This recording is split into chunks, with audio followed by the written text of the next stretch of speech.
right. Hello and welcome, everyone. Good afternoon. I was told last time that it might be better if I use a microphone, but the wireless microphone is not really working very well, so I'm trying with this one now. If during the lecture I get too quiet or so or move too far away from it, then just let me know. If it doesn't work out, I can still grab the wireless one in the break. Good. So just some quick organizational remarks before we start the tutorial session today. Just a reminder, the second tutorial will go online after the third lecture next week. So you see we are moving ahead very quickly, so make sure to catch up with it. For the practicals also, if you still need a team partner, the practical sessions start today. So the best approach that we used so far in previous years was this informal way that if you're looking for someone and you don't know anyone, just go to the TA sessions, tell the TAs that you're looking for someone. One of them is Paul, he's here. So just go to him, tell him I'm looking for a partner. If everyone who looks for a partner approaches Paul, he can bring the people together, and usually that works out quite well. Good. In relation to that, a question, who of you is planning to go to the TA, to the practical session after the lecture? Yeah, that's quite a lot, right? Then it should be better. I'm asking because the second TA, one of the TAs is also going to the conference. So we're thinking about asking someone else to come in, and yeah, it's probably better to do. Good. And also for the tutorials, a remark, Peter is not here today, but we have a replacement there, so don't be confused. If you know Peter already and you go in the room and he's not there, don't get back out again. Some replacement is there to do it today. Good. Yeah, any other announcements, you can see it here. I hope it's not really relevant for you. One more thing I forgot to say last time I realized when I got some emails from you. I don't mind if you address me by my first name. You can also address me by my last name. I don't care, just because some people are always confused or don't know how to write an email when they address me. I don't mind if you address me by my first name, as long as you don't give me names, everything is fine. Good. So are there any questions from your side, organizational-wise or so? No? Then let's get right to it by first remembering what we learned last time. Just a quick introduction was last time about computer graphics. Computer graphics, different steps are involved. One of them is modeling, which is of course first the creation of a 3D world, and then the rendering process, which basically summarizes all actions that we have to do to get this abstract representation of a 3D world, our abstract 3D model, onto our 2D screen in a way that looks realistic, that looks good.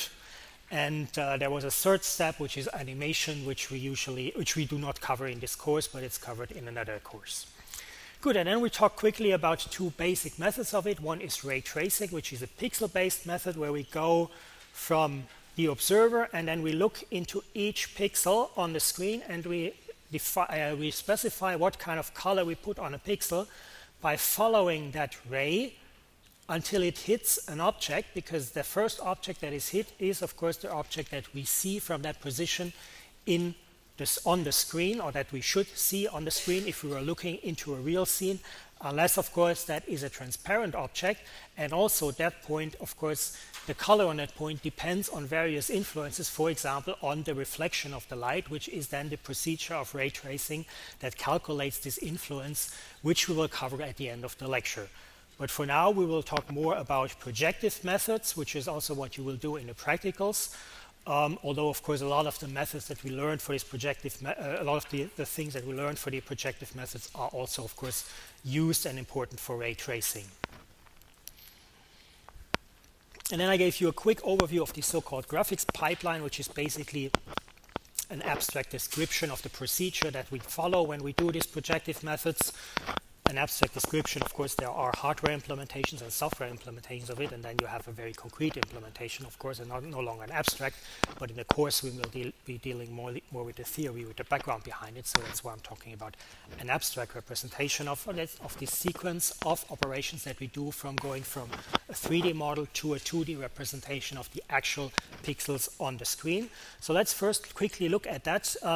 I will not go too much into the details here. This is basically just a summary or an introduction that also nicely motivates later the main mathematical concept that we're talking about today, which will be vectors. So let's first think about, okay, what do we have on the screen? On the screen, usually when in graphics, we're dealing with so-called raster displays, which is, I think you all probably know that, a display of single dots, which we call pixel. And pixel is then the smallest unit on the screen. I already used it last time without really defining it. And of course, we all know what it is, but sometimes it's also good to have an explicit definition there. So it's the smallest unit on the screen. So it's basically the single dot, and this combination of those single dots, depending on what kind of color we put there, then create the illusion of having a real image, a real scene on the screen. And this process of going from the 2D geometry to the actual color, where we put the color on the pixels, or last time I used the phrase fragments on the screen, is called rasterization. And to do that, of course, we need to be able to address the pixels on the screen. So we need to be able to say, okay, this is this particular pixel where we want to put this part from the geometry on the screen. And we do that, and that's also, again, something that I'm pretty sure most of you know, by describing the pixels or indexing them by their column and by their row. So we say, for example, the pixel in the J's column and the J's row is the pixel ij, and then we index it.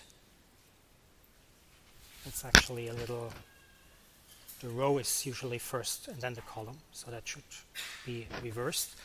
But yeah, you see that, and then of course we need to have a reference point, which is called the origin, which is then the point 0, 0, where we have the start of our index, and then we can, from that point as a reference point, we can address all the pixels on our screen and describe them mathematically, and then of course do calculations with them. In practice, we often have to add 0.5 because of course we have here a grid, but if we're dealing with the actual pixel, then we're dealing with the pixel center, and that is of course important when we go from this abstract geometric representation to the concrete points on the screen, or the concrete numbers, or the concrete pixels on the screen. So for example, if we have an abstract representation of a line, then that line is partly in that cell here, but only at the small point. So we have to decide, do we draw that pixel or not? And then of course we refer to the pixel center and not just the whole block or the whole cell. And that's why sometimes we add this 0.5. You will see that in the book, in this chapter they will do that. Here I usually ignore it because we are more interested in the abstract concepts. Good. And that way, of course, we can easily describe the pixels on the screen, but like I said, we have an abstract geometric representation and want to put that on the screen now. And this abstract representation, of course, has no direct relation at first with our screen. It's also a 2D image, but it might be larger, it might be smaller, because also screens come with different resolutions. Also, our image might not be drawn on the whole screen, but we might draw it only in a window, and we might resize the window. And then a point that is, for example, from our geometry always is in the center of this window should, of course, stay in the center of the window when we enlarge it. So we need to do a mapping between the geometry and the pixels on the screen. And this is just a simple scaling from this resolution of the screen or the resolution of the window that we have to the geometry that we have, which is which is described by these values here. So you see here, this is no longer 0, 0, because this can also be a window. So it's described by left bottom and top right. So what you basically have to do is just a simple mapping, a simple scaling from the geometry to the pixels on the screen. And this is something that will be covered in the first tutorials, if you haven't seen it already, because it was already online Tuesday. Good. Oh, that reminds me, for the practicals, if you downloaded it within the first 20 minutes, please download it again. I have made a comment on the website also, because there was a mistake. The conversion to PDF went wrong, and the first site was missing. So make sure that if you download it before 11:30 on Tuesday, the practicals, make sure to download it again, because otherwise you have important information is missing. Sorry for that. Good.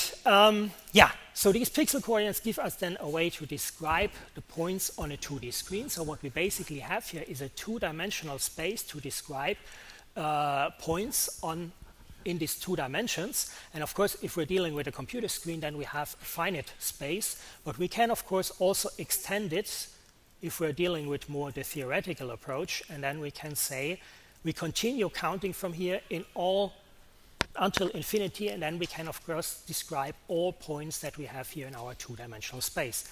We can even extend it to a 3-dimensional space by saying we take this grid and just put another grid in front of it, and another one, and another one, and another one, until we have here really an infinite 3D space where we can describe each point in the 3D space now, not just with an index by 2 numbers, but with an index by 3 numbers, because we can go, of course, in this direction, we can go in this direction, but then also when we're here, we can go in this direction, and then we have here a point which I'm illustrating now with a cube, and the point is then the corner of this cube here, because otherwise it's very difficult to draw 3D in a way that people can understand it. And you see, so we see here this is the straightforward way we use to describe pixels on the screen. By indexing them can be used to describe points in a whole infinite 3D space. And but of course we need a reference point, which is this on the screen. It was 0, 0. If we have 3 dimensions, then of course we have a third 0 here, and we can extend this to higher dimensions, which we cannot draw anymore, of course, but we can calculate with them, and we will use a four-dimensional coordinate system at some point. We can extend it. Yeah, no, I used already the term, and we can extend it to higher dimensions, and we usually call this these spaces that we're dealing with so-called coordinate systems. So that is the coordinate system. For a 2D screen, it's a 2D coordinate system. For 3D, it's a 3D coordinate system. And the pixels, the index that we have in there, are then called the coordinates. We will talk about this much more later and in upcoming lectures. Good. And of course, now I'm already talking about, yeah, we can extend our screen to indefinitely. But of course you might wonder why do I want to extend my screen when I only want to draw on my screen? But of course you also want to do the modeling. You want to describe your model, your geometry in a way, and that is, of course, for that you need then an infinite space, and you need a 3D space, because we want to have a 3D world that we project then on a 2D screen, and this is then the way how you can do that. And the concept we're using for that, and that was why I did this whole introduction with the screen. The concept we use for that is the so-called vectors, and vectors is actually an abstract concept from mathematics, so it's not directly necessarily related to pixels or positions in a geometry, but we can interpret it in a way and use it to describe it. And what I did now is basically the opposite way, because then this makes this abstract description probably a little easier to understand. But from a pure mathematical point of view, vectors are defined as just a collection, an ordered collection of scalar single values. I'm using the first scalar now. A single value we often refer to as a scalar value. And if we have a certain number of them that is defined by the number d, we get and order them in a certain way, we have a so-called vector. And d stands, of course, is a constant that stands for dimension. We call this the dimension of the vector. So if we have d is 2, we have a 2-dimensional vector. If we have d is 3, we have a 3-dimensional vector. And then we can use that to geometrically describe points in our 2D space. So for example, here we have a vector 5, 2, just an ordered set of numbers. But if we interpret these numbers as a first coordinate, the column of the vector, and then the second coordinate, which is the row of the vector, then we have here this point defined or described, for example, on our screen or in our 2D vector space, with respect to this origin, which is the vector 0, 0. Now, if you look into mathematics books or in graphics books, you see sometimes also an alternative definition of the vector, which is a vector definition by using a length and a direction. and that is the more geometrical point of view on it. And these are equal definitions. So these are both definitions that describe the very same thing, but just in a different way.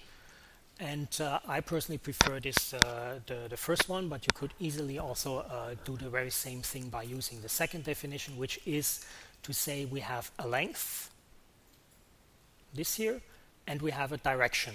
So just the length would mean everything that is on this points to a point on this circle is the same, because they all have the same length, but the direction is then what makes it unique. Or the other way around, when you say everything that points in this direction, or every vector here in this, that I draw here, or that I draw on this line, points in that direction, but the length then makes it unique. And that's why it is basically the same if you either use these two terms to define or describe your vector, or if you use the numbers to describe your vector.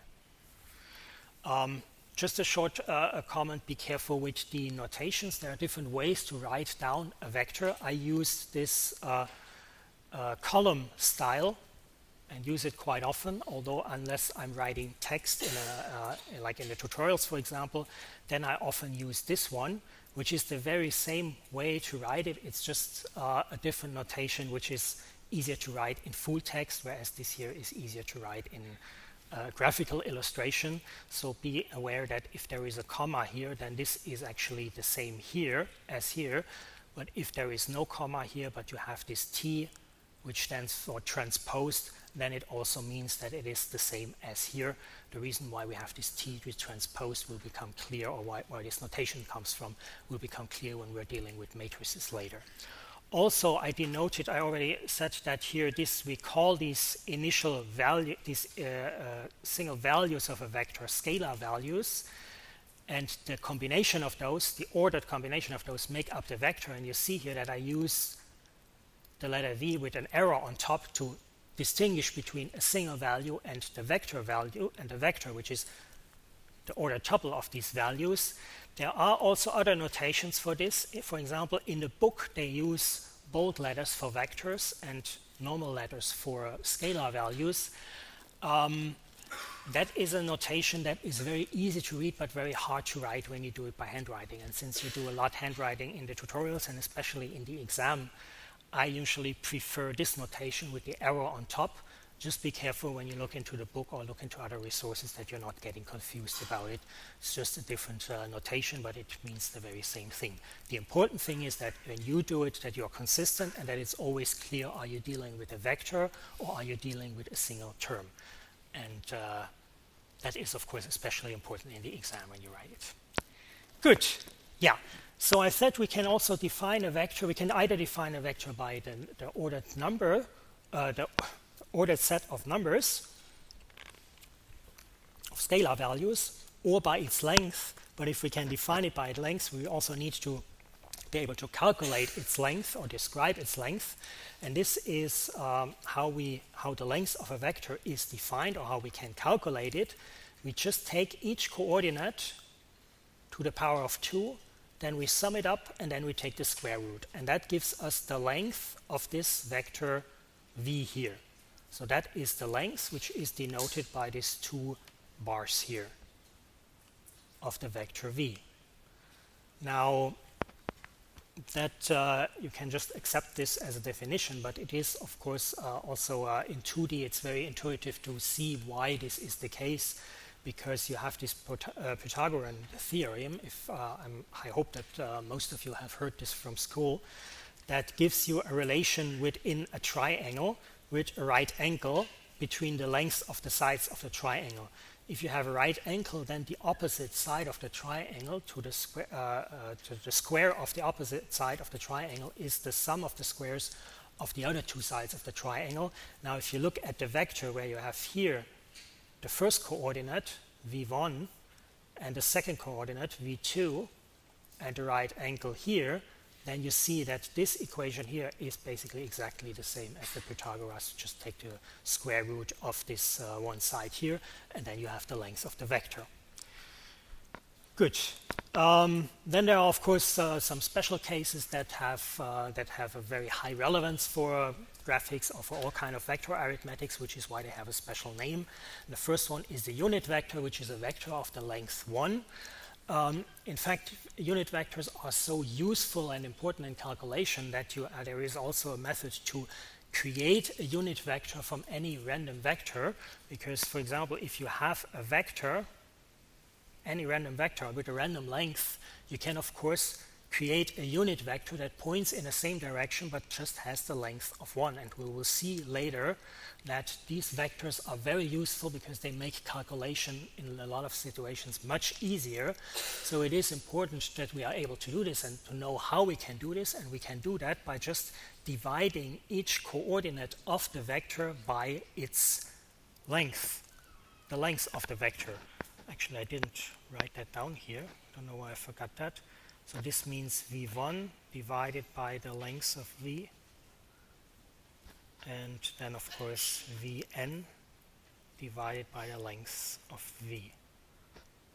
I know now why I didn't write it down, because I changed the order of the slides a little bit because I thought it's easier that way.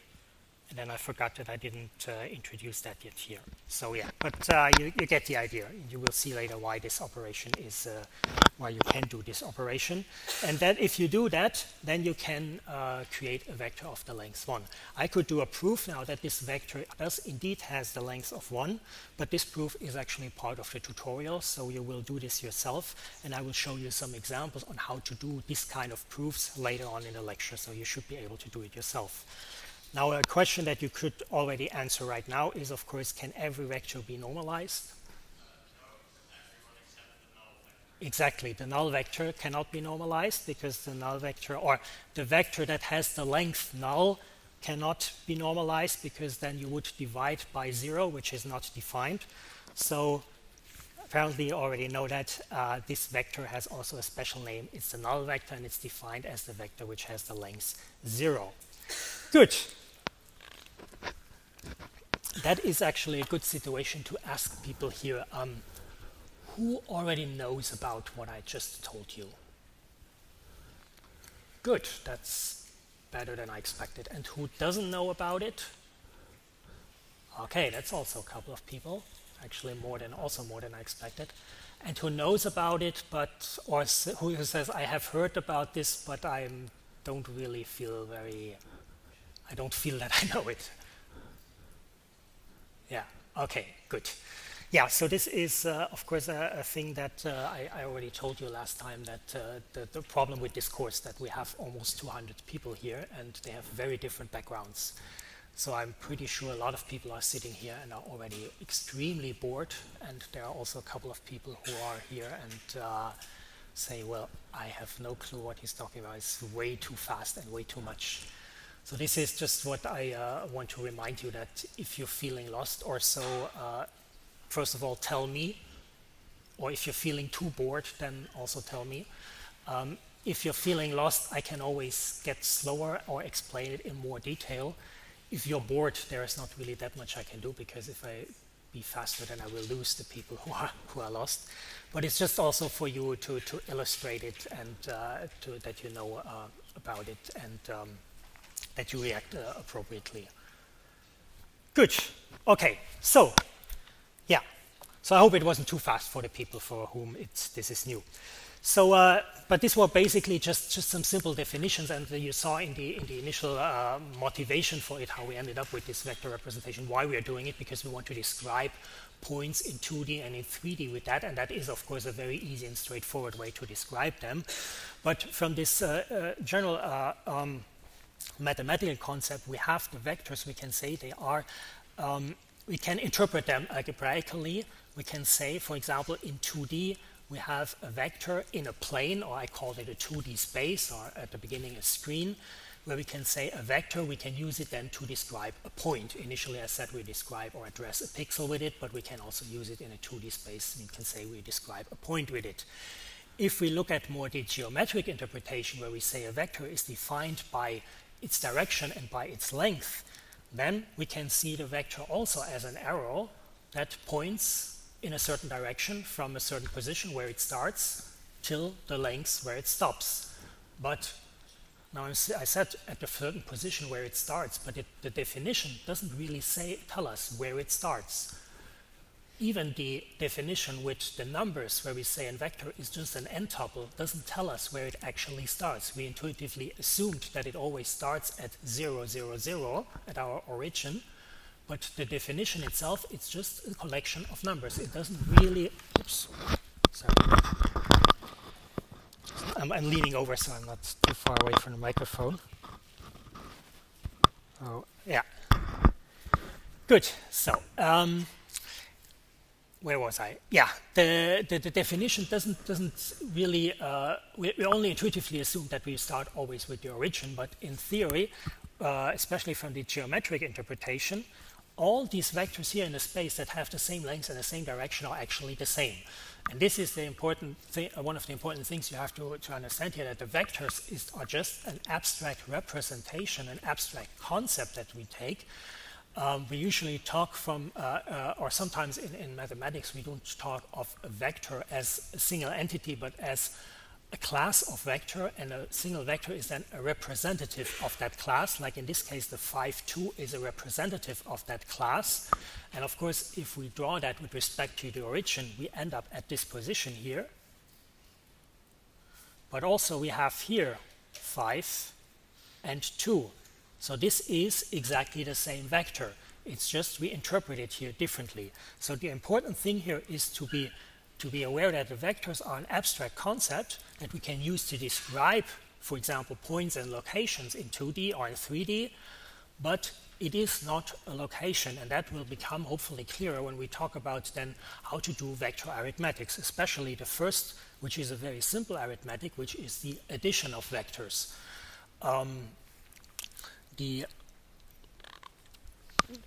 addition of vectors is defined by just taking the coordinates, the pairs of the coordinates from the vectors. So the first coordinate of the first vector with the first coordinate of the second vector, the second with the coordinate with the second of the other vector, then adding them up and then creating a new vector by this. So the arithmetic definition is pretty simple, just adding the two coordinates, and then you see if we have a two d-dimensional vectors, we get again a d-dimensional vector in the end. And if we look at an example from a geometric interpretation, if we take this vector v here, and then we add this vector w, which is this one here, to it, if we take the coordinates from w, which are here 2 and 3, and add them here, we end up here. So you see what we did is basically we take this vector and put the end of the vector at the beginning of the vector at the end of the first vector, and then draw it here, and then we end up at exactly the position that we get when we add up the coordinates in this way. And this is a good illustration for where a vector is just an abstract representation of something. It's not a concrete location, because the concrete location when we draw it is here. But when we add it, then we add this location not with respect to the origin, but with respect to that point here. And then we end up, of course, at this sum of the vectors. Another thing we see here also from the geometric interpretation is, of course, if we do it the other way around, if we add the vector w, if we take the vector w and add the vector v to it, we end up in the very same spot, which is because vector addition is commutative, which means it's a technical term to describe the fact that we can basically change the order when we do addition. So it's like when we calculate with scalar values, 2 plus 3 is the same as 3 plus 2. In the same way, of course, the vector addition is the same, as you also can see obviously here from this way how we defined it. And you can also, of course, prove this algebraically, and that is again one example in the exercises. Good. All right, and in the same way, of course, we can define subtraction of vectors, defined as vector v minus vector w is then each of the coordinates pairwise subtracted from each other, then created another vector. But here we see then, if we calculate that, or if we draw that, then we see that here we do not add, of course, we do not append this vector to the vector here like we would do for addition, So here would be v plus w. But if we do minus, then we basically append a vector pointing the opposite direction, so the negative vector, so to say, to it, and then we end up at this position, which is exactly the position that you would get if you fill in the concrete numbers from the image here. But that also illustrates that vector subtraction is not commutative, because if we do it the other way around, we will end up at this position, which is exactly this vector, but pointing in the opposite direction. So vector subtraction is not commutative, and again, you could prove this algebraically, and it is a good exercise to do that. Good. So yeah, very simple arithmetics that give us possibilities to create new vectors by adding or subtracting existing ones. Another way to do vector, another possibility for vector arithmetics is the so-called scalar multiplication, and that is now the thing where I made the mistake of switching the slides. I thought I'd make it easier for you, but I actually screwed it up. A scalar multiplication is defined as a multiplication of each coordinate of a vector with a scalar value. So a scalar, sometimes we denote this by lambda. So lambda times the vector is then lambda times each of the coordinates of the vector. Now the geometric interpretation of it, if you look at it, if you look at a vector, for example, vector v with v1 and v2 here, if you multiply each coordinate with this lambda factor, for example 2, basically means that you scale each coordinate by the same factor, which means factor, not vector, which means that the vector that results then from these new coordinates is increased in length by this scaling factor. So you basically get a vector that is, in this case, twice as long. Or if the value lambda is negative, of course, you get a vector that is, in this case, 1.5 as long, but pointing in the opposite direction, because the minus, of course, reverses the direction. And that is also why this definition came of divided by the length of the vector, which is basically a multiplication 1 divided by the length. That's why that was confusing probably before. Good. So we see here we can, by using a scalar multiplication, we can modify the length of the vector and just switch the direction, create a vector pointing in exactly the opposite direction. And those vectors, of course, they all seem kind of related because they all have kind of the same direction or directly opposite directions.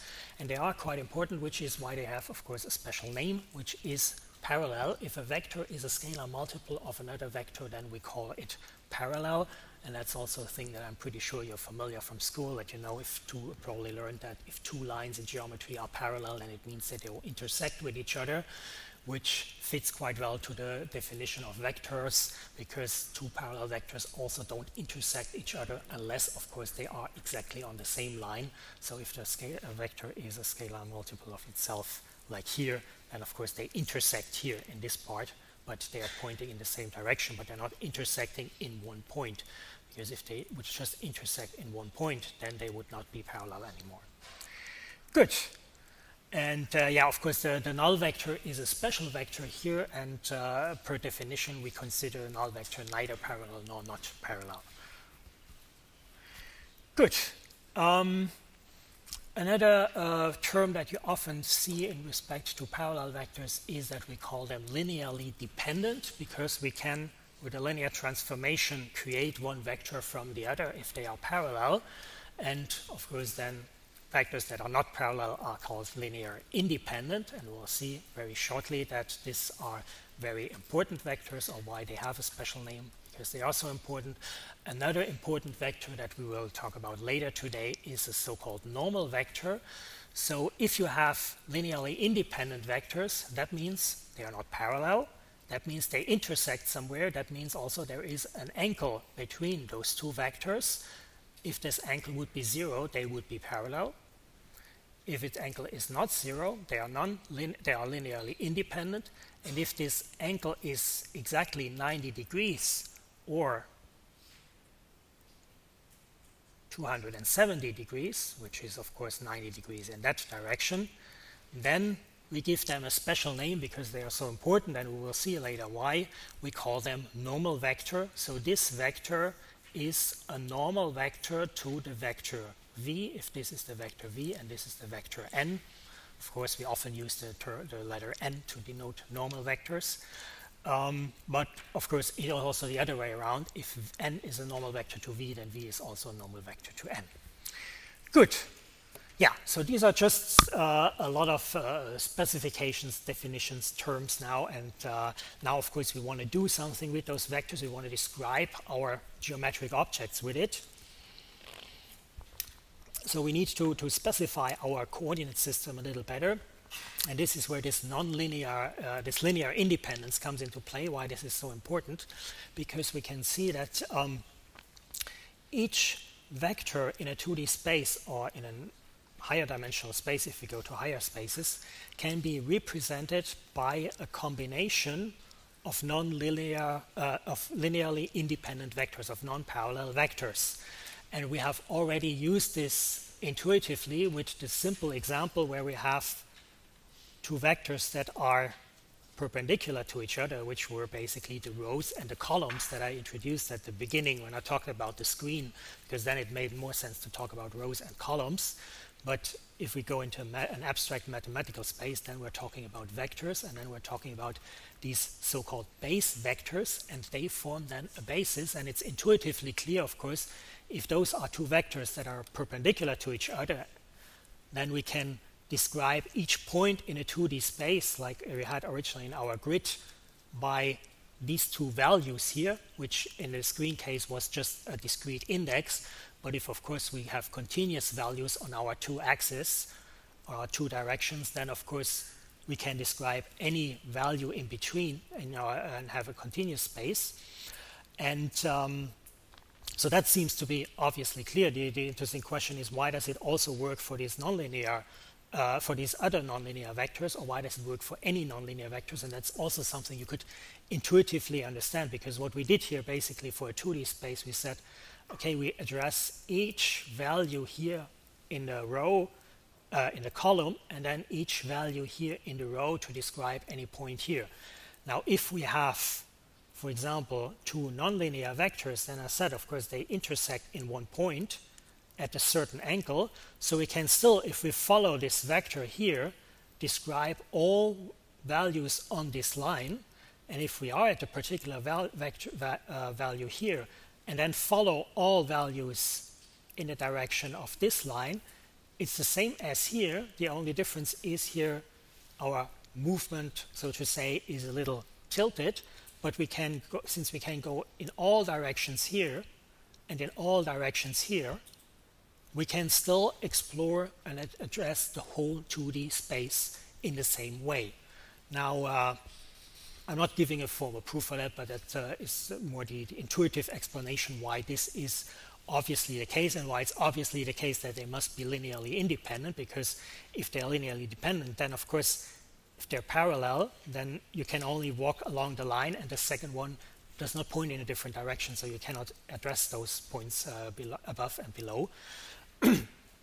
And of course, the orthogonal case is the most intuitive probably for us as humans, because we're thinking in these 2D spaces in that way. But we will see later on that there are situations where calculation becomes much easier if we have a different coordinate system and different reference points, that different base vectors that we use. Good. Yeah, and this is, of course, the example for 2D. The generalization to 3D is pretty straightforward. It's just more difficult to draw, which is why I didn't do it here. And the generalizations to higher dimensions is also straightforward from the pure mathematics. Of course, then is the part where our imagination or our visual understanding of it stops. Good. Yeah, so I said the case where the vectors are perpendicular to each other or orthogonal to each other is, of course, the one that we usually consider the most intuitive and that we usually use to draw stuff, because that's also our screens are usually rectangular and not tilted. And which is, of course, why we are very often looking into them. And another important thing is if we use then base vectors that are not just perpendicular to each other, but also have just the length of one, so that are unit vectors, then the calculation becomes a lot easier, as we will see later on. And that's why we have a special name for this. We call this then an orthonormal basis, and we call this an orthonormal coordinate system.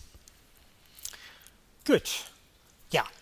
So, and like I already said, coordinate systems, we can have coordinate systems based on rectangular vectors, but we can also have coordinate systems on any pair of vectors that is not linearly dependent.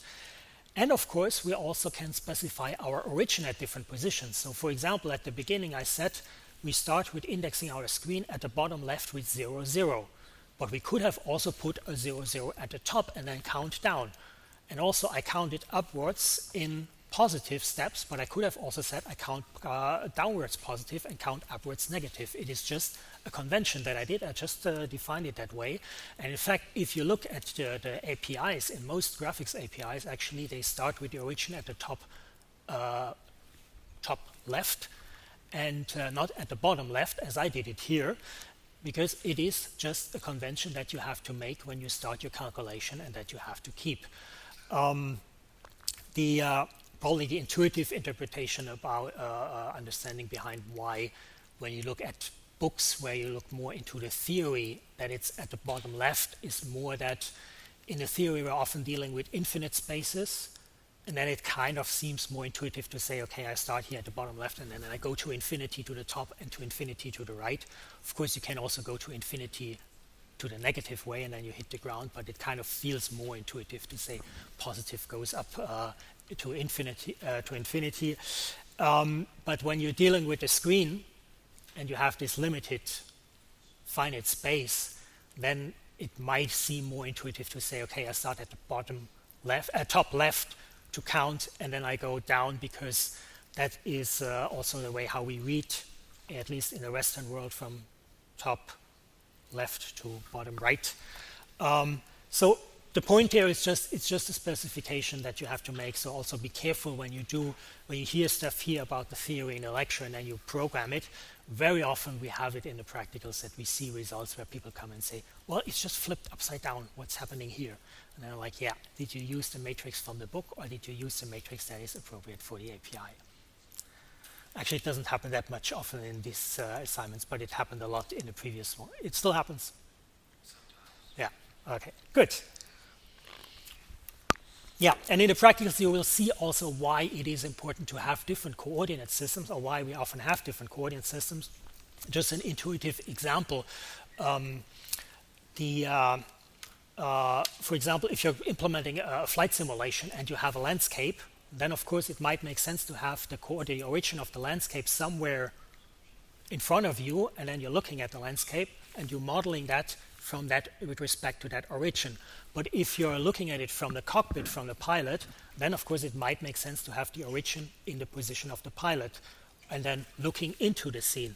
So you see, depending on what you're dealing with and from which perspective you're looking, it might make sense to have the origin at a different position. Another thing that is illustrated by this example, it might make sense, which is another parameter that I didn't talk about yet, to say in which direction. So I talked about the origin and in which direction we have positive and negative for the x and y coordinate. I think I forgot to say that, of course, in relation to the notations for 3D, we often talk about x, y, and z coordinate, or we give the coordinates the values v1, v2, or v3. Good. If you have the screen and the x and the y coordinate, you have to define the origin and where you're pointing at. But you also, and you have then the third dimension, which we call the z coordinate very often. We have to decide, am I pointing, when I'm pointing towards you, am I pointing in a positive or in a negative direction? And again, you can use the flight simulation as an example for both cases, where both cases might make sense. So for example, if you're modeling a world in front of you, then you can say, okay, the world has the origin and everything that points to me is positive because it points to me. But you could also say, well, when I'm the pilot and I'm looking there and I have my origin here, then it makes more sense to say everything that is in front of me is positive. So you will just reverse in your coordinate system positive and negative. And that is one thing that leads to this left and right-handed coordinate system, which is then also covered in the tutorials. Good, yeah. So this is just more an informal introduction into coordinate system, more to give you an understanding about why we are talking about this and what are important characteristics that you have to take care of when you do implementation, also exercises. in the actual exercise, both in the theory, in the tutorials, and in the practice, you will do much more with this, and then hopefully develop a much better understanding of it. For example, better understanding of why we need to, why it's often very convenient to transform coordinate systems into each other, and why in that situation it's also very convenient to have an orthonormal basis, because that makes the transformation and calculation much easier. Good. So the next step would then be some more advanced vector calculation, which means it's also a good position now to make a little break.